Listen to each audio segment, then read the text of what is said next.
This is a short one just on the Flynn situation, a little bit of an update. So stick with me, folks. I'll be right back.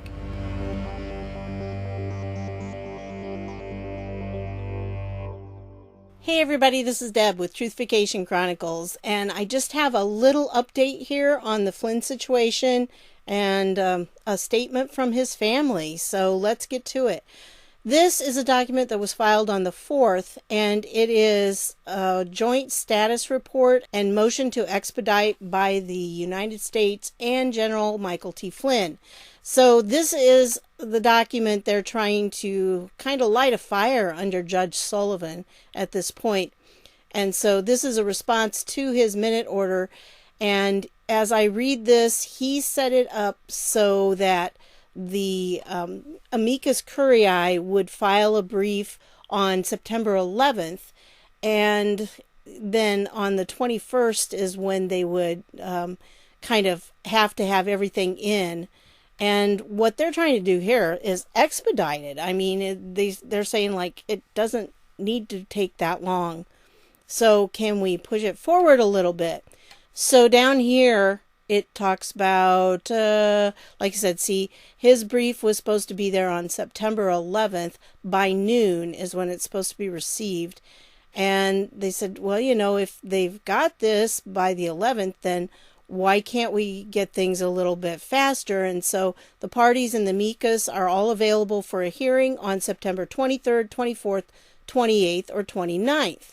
That's when they're requesting of it. So conclusion, for these reasons, the court should close the briefing after ordering the court-appointed amicus curiae to file his reply brief on September 11, 2020, and should set any hearing to resolve the government's motion to dismiss at the earliest possible date of, and then they give those dates again.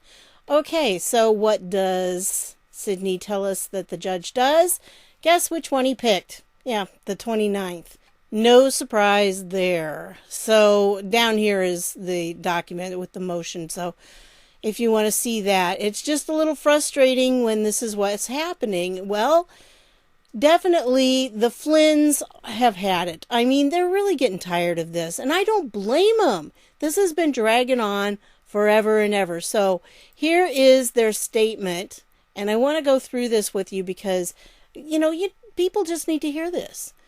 The profound injustice perpetrated by the continuous persecution of our brother, General Michael Flynn, is a crime of historic proportion in America and represents the gravest of dangers to every citizen's individual civil rights and liberties under the U.S. Constitution.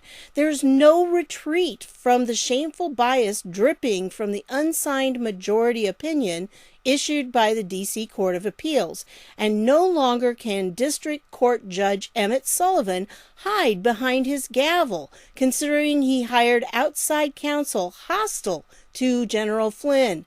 Their political prejudices against our brother, and by extension, our family, have been brought to light for the entire country and world to see. The judges have turned their backs on fairness and equal justice for all in defiance of their oath, and in doing so, sullied the integrity of jurisprudence in America. There's no going back. Judge Karen Henderson's dissenting opinion lays it out precisely. The appearance of impartiality required of all federal judges has been compromised beyond repair. Judge Naomi Rao, in her dissent, makes it crystal clear that General Flynn continues being treated unjustly. The majority opinion ducks our obligation and leaves Flynn to twist in the wind while the district court pursues a prosecution without a prosecutor. General Flynn is a political prisoner without liberty or freedom. Our family thanks God for honest DOJ attorneys who had the courage to seek truth and, once discovered, stood up for the rule of law alongside General Flynn's guardian angel of American justice, Attorney Sidney Powell. These last 4 years have been our family's battle of our lives. We fight on. We fight for America so we all can breathe the fresh air of liberty that generations of men and women have fought and died for. We know we are not alone in the battle against deep levels of corruption unfolding before our eyes. To the millions of patriots who continue reaching out with support, generosity, kindness, and prayer. We are forever grateful. This travesty of justice must end. It must end now. And this is really the situation that we're going on. You know, when you do this to a person, it's not just the person, it's their whole family, and he has a very large family, but it's also everybody that knows him, and those of us who are watching this happen and realize that if they can do this to a 3-star general, they could do it to us. And there are people that have had things done to them through the court systems that are totally unjust. So I wanted to leave this with you because, keep them in your prayers. It is kind of getting a little ramped up, I guess, but September 11th is when the amicus curiae is supposed to put in their brief. And I wanted to give you a little announcement for myself that I have figured out a way, I hope, of actually having a live stream. And that will be on September 11th at 9 o'clock in the evening, Eastern Time. So if you could join me, I think it'd be fun. We'll talk a little bit about 9/11, and I'll have other things to share with you just like usual, but it'll be live. So we'll see how that happens.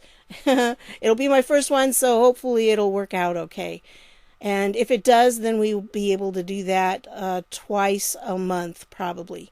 So anyway, keep the Flynns in your prayers, because this is a very, intense time. And this is a case that will eventually set whether our rule of law has been reestablished or not. And it affects all of us.